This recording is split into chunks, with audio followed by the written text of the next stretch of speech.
আসসালামু আলাইকুম বন্ধুরা। আজকে আমি রান্না বান্না লয়ে আই ফেললাম। লোকাল মুরগি জব করছি, লোকাল মুরগিটা ভালো করে ধুয়ে নিচ্ছি, তারপরে কাটটা কুটে হাইরা এই যে মশলা পাতি দিয়ে দিলাম। হলদের গুঁড়া, মরিচের গুঁড়া, হলদির গুঁড়া, গরম মশলার গুঁড়া, লবণ দিয়া তেল দিয়ে ভালো করে মাখাই নিলাম। তারপরে এই যে একটা লড়া বহাই দিলাম, লড়ার তেলটা দিয়ে দিলাম। তেলটা গরম হলে পেঁয়াজ রসুন তেজপাতা দিয়ে এলাচি দিয়ে হাইরা একটু ভাজা ভাজা করলাম। তারপরে যে মাংসটা দিয়ে দিতেছি, মাংসটা একটু ভাজা ভাজা করবাম, একটু কইরে হাইরা তারপরে একটু পানি দেন, দিয়ে হাইরা ঘুরে দেন। এই যে ঘুরে দিলে পানিটা উঠবো।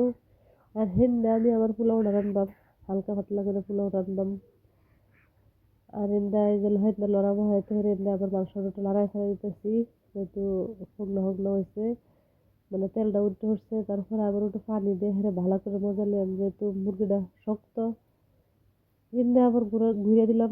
তারপরে আবার হেন্দে গেলাম হেন্দে ঘরে তেজপাতা পেঁয়াজ দিয়ে দুধ এলাচি দিয়ে দিলাম, একটু পোলাও রান্নাম। তারপরে আবার একটু হলদির গুঁড়া হলদির গুঁড়া গরম মশলার গুঁড়া দিয়ে দিলাম, দিয়ে হাইরা চালটি দিয়ে হাইরা ভালো করে বাজলাম। বাজাটা যে হাইরা বা পোলাওয়ের মধ্যে একটু পানি দিয়ে দেন 3 গ্লাসের মতন, দিয়ে হাইরা ঘুরে দেন।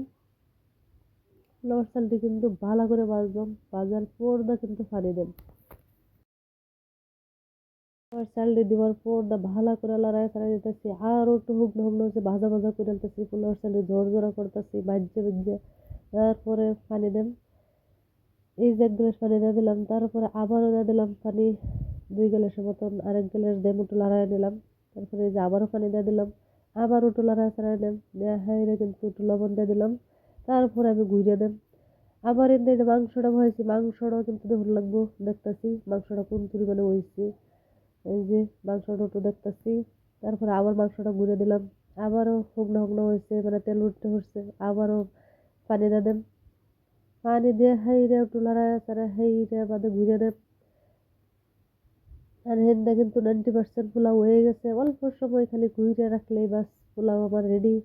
কিন্তু বন্ধুরা জানো, খুব সুস্বাদু হয়েছিল, সেই স্বাদ, মাশাল্লাহ সেই স্বাদ। মাংসটাও সেই স্বাদ, পোলাওটাও সেই স্বাদ লাগছে, মাংসটাও কিন্তু বন্ধুরা সেই স্বাদ। তোমরাও খেয়ে নিও, সেই স্বাদ। মুরগির মাংস আর পোলাও সেই স্বাদ, মাশাল্লাহ।